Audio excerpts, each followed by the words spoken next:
കാലം നമ്മൾ ഏൽപ്പിച്ച കത്തലുകളെ പറ്റി നമുക്ക് ബോധ്യമുണ്ട്.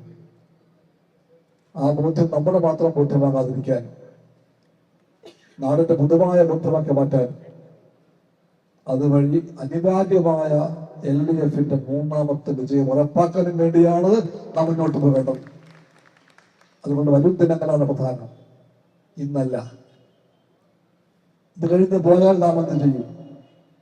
അതാണ് മുഖ്യം. ഓരോ LDF പ്രവർത്തകനും പ്രവർത്തകയ്ക്കും ബോധ്യമുണ്ടാകണം. വരും ദിവസങ്ങൾ നമ്മളെല്ലാ തരത്തിലും എല്ലാ പ്രകാരത്തിലും വിശ്രമത്തിന്റെ കാര്യം മാറ്റിവെച്ചുകൊണ്ട് നമുക്കെല്ലാം ബോധ്യമായി കഴിഞ്ഞ കാര്യങ്ങൾ എല്ലാവരുടെയും ബോധ്യമാക്കി മാറ്റാൻ വേണ്ടിയുള്ള പ്രവർത്തനങ്ങളിൽ നമ്മളെ തന്നെ പൂർണ്ണമായി സമർപ്പിക്കലാണ്.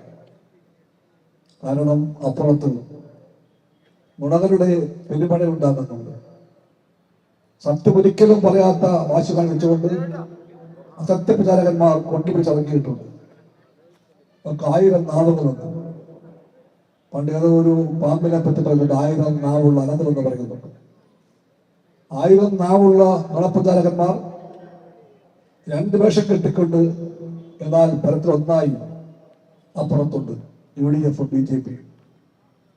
ആ 2 കൂട്ടരും രാവിലെ പകലാക്കി മാറ്റിക്കൊണ്ട് പെരും നുണകൾ പറഞ്ഞുകൊണ്ടേയിരിക്കുന്നു. അവർക്ക് വഴികാട്ടിയായത് ഒരാളാണ്. ആ ആൾ ഇന്ത്യക്കാരനല്ല. ആളിന്റെ പേര് ഗീബൽസ് എന്നാണ്. ഗീബൽസ് ഹിറ്റ്ലറുടെ പ്രചാരണ കാര്യത്തിലെല്ലാം തലവനായിരുന്നു. ഗീബൽസ് പറഞ്ഞു, നിങ്ങൾ നുണകൾ 101 തവണ ആവർത്തിച്ചാൽ സത്യമാണെന്ന് വരുന്നത് കേൾക്കുന്നവർക്ക് ശരിയല്ലേ. ആ ഗീബൽസിയൻ സിദ്ധാന്തത്തിന് അല്പം കൂടി ആശയപരമായ ആഴം കൂട്ടിക്കൊണ്ട് ഹിറ്റ്ലറുടെ തന്നെ വലങ്കയ്യായിരുന്ന ഗോറിംഗ് എന്ന മാന്യൻ അന്ന് പറഞ്ഞു, ജനക്കൂട്ടങ്ങളെ നിങ്ങൾക്ക് നിഷ്പ്രയാസം നിങ്ങളുടെ ഭാഗത്തേക്ക് ആകർഷിക്കാം.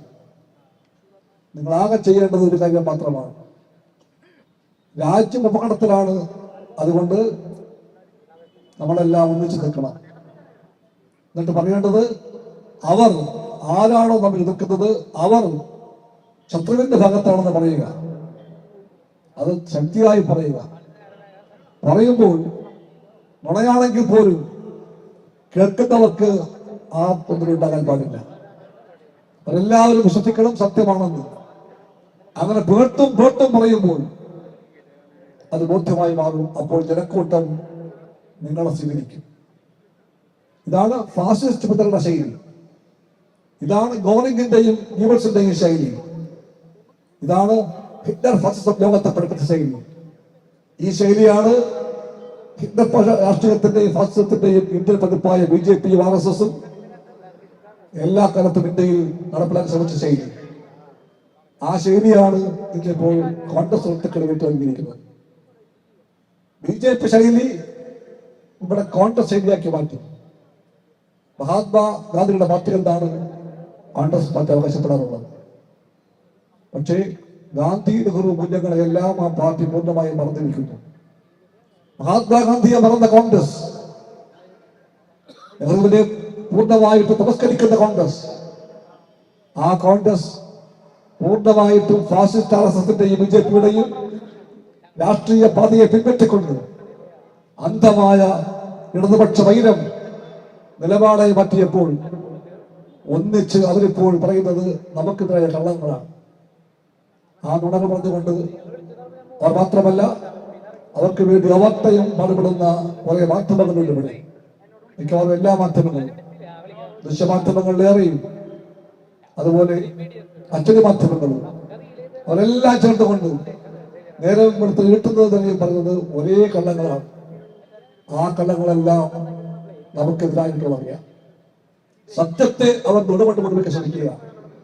സ്വന്തം പാത്രം കൊണ്ട് സത്യത്തെ മുഴുവൻ ശ്രമിക്കുന്ന ആ പാഴ്വേലയിലാണ് അവർക്ക് ഏർപ്പെട്ടിരിക്കുന്നത്. അപ്പോൾ നമ്മുടെ പങ്കെത്താണ് മറുഭാഗം സംഘടിതമായി തന്നെ UDF BJP വ്യത്യാസമില്ലാതെ തന്നെ ഒന്നായി ചേർന്നുകൊണ്ട് സത്യത്തെ എല്ലാം കുറിച്ചുകൂടെ ശ്രമിക്കുമ്പോൾ നാം സത്യത്തിന്റെ കാവൽക്കാരാകുകയാണ്. അവർ നുണങ്ങൾ കൊണ്ട് കോട്ട കെട്ടാൻ ശ്രമിക്കുമ്പോൾ നാം നുണക്കോട്ടകളെ ചെറുക്കേണ്ടവരാണ്.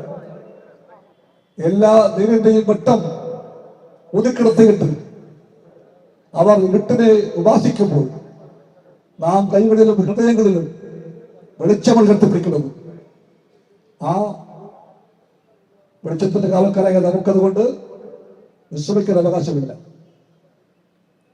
ഇലക്ഷൻ ഒന്നും വരട്ടെ, അടുത്ത മാസമോ അടുത്ത മാസം എപ്പോഴും വരട്ടെ, എന്ന് എപ്പോൾ വന്നാലും ശരി നാം പ്രഖ്യാപിക്കുന്നു, നാം സജ്ജനാണ്.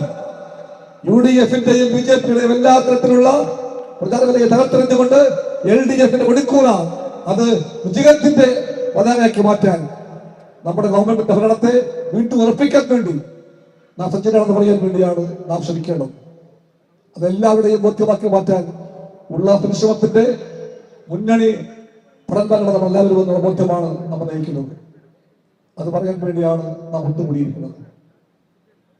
മറ്റ് പുറപ്പെടുമ്പോൾ ഞാൻ യാദൃച്ഛികമായിട്ട് TV കാണുകയായിരുന്നു. വെച്ചപ്പോൾ ഓണായത് മനോരമ ചാനലായിരുന്നു. രസകരമായ ഒരു രംഗം ഞാൻ കണ്ടു. തൃശ്ശൂരെ MP-യുടെ ഒരു പ്രസംഗം കാണുകയാണ്. ആരെല്ലാം കണ്ടു എനിക്കറിയില്ല. അദ്ദേഹം എയിംസിനെ പറ്റി പറയുകയായിരുന്നു. എയിംസിന്റെ കേന്ദ്രമായി കേരളത്തിൽ എവിടെയെങ്കിലും ഒന്നുണ്ടാകുമെന്ന് എല്ലാവരോടും അദ്ദേഹം പറയുകയായിരുന്നു. എയിംസ് വരുമെന്ന് അദ്ദേഹം എപ്പോഴും പറഞ്ഞു. വരുമെന്ന് പറയുമ്പോൾ അദ്ദേഹം പറഞ്ഞു, ഞാൻ കേട്ട കാര്യം പറയുകയാണ്, എനിക്കറിയാം ചീത്ത വാക്കുകളൊന്നും ഇങ്ങനെ പറയാൻ പാടില്ല, പക്ഷെ കേട്ട വാക്കാണ്. അദ്ദേഹം പറഞ്ഞു എയിംസ് വരും. നാടകീയമായി അദ്ദേഹം കയ്യിൽ വെട്ടി പറഞ്ഞു, മറ്റേ മോനെ. ഒരു MP പറയുകയാണ്. മറ്റേ എന്ന വാക്ക് ഒറ്റക്കെടുത്താൽ ചീത്ത വാക്കല്ല, പക്ഷേ മറ്റേ മോനെ എന്ന് പറയുന്നത് സത്യം പറഞ്ഞാൽ അശ്ലീല വാക്കാണ്. ഒരു MP ആ വാക്ക് പറയാൻ പാടില്ല. MP മാത്രമല്ല, ആരും പറയാൻ പാടില്ല. രാഷ്ട്രീയത്തിൽ സദാചാരം വേണം, സഭ്യത വേണം, ന്യായ ഭാഷ വേണം. ഈ ഭാഷ സമ്പന്നമാണ്. മലയാള ഭാഷ മനോഹരമാണ്. ഈ ഭാഷ, ഈ ഭാഷയിൽ വിമർശിക്കാൻ നല്ല ഭാഷയുണ്ട്, ആരെയും ആക്രമിക്കാൻ പറ്റിയ ഭാഷയുണ്ട്. അതെല്ലാം ഉണ്ടായിരിക്കെ ഭാരതീയ പൈതൃകത്തിന്റെ എല്ലാ മൂല്യങ്ങളെയും മുറുകെ പറയുന്ന ഒരു പാർട്ടിയുടെ MP പറയുകയാണ്, എടാ മറ്റേ മോനെ. ഒരു ആംഗ്യമൊക്കെ ഉണ്ടപ്പോ അത് ഞാൻ കേട്ടു. അടുത്ത 5 മിനിറ്റ് ആയില്ല, ഞാൻ വീണ്ടും കേട്ടു ഈ വാക്കിന് ഒരു നേതാവ് ഭാഷ്യം തമിച്ചു. ആ നേതാവ് ഒരു സ്ത്രീയാണ്, BJP നേതാവ് ശ്രീമതി ശോഭാ സുരേന്ദ്രൻ. അവരോട് ചോദിച്ചു, ഒരു MP-ക്ക് ഈ ഭാഷ പറയാൻ പോയത്? ഇതെല്ലാം ഞാൻ കണ്ടത് കൈരടിയിലൊന്നും വല്ല കേട്ടോ, മനോരമയിലാണ്. ഈ ചോദ്യത്തോട് ശ്രീമതി ശോഭാ സുരേന്ദ്രൻ പ്രതികരിച്ചത് ഇങ്ങനെയാണ്, എന്താ കുറ്റം, എന്താ കുറ്റം?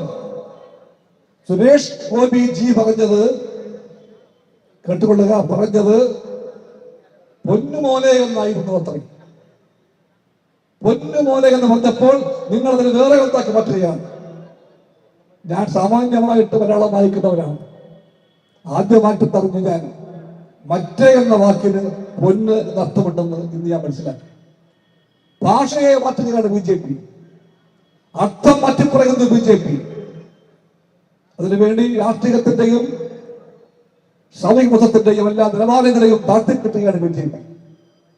ആ BJP-യെ കോൺഗ്രസ് വെറുതെ വിടുകയാണ്.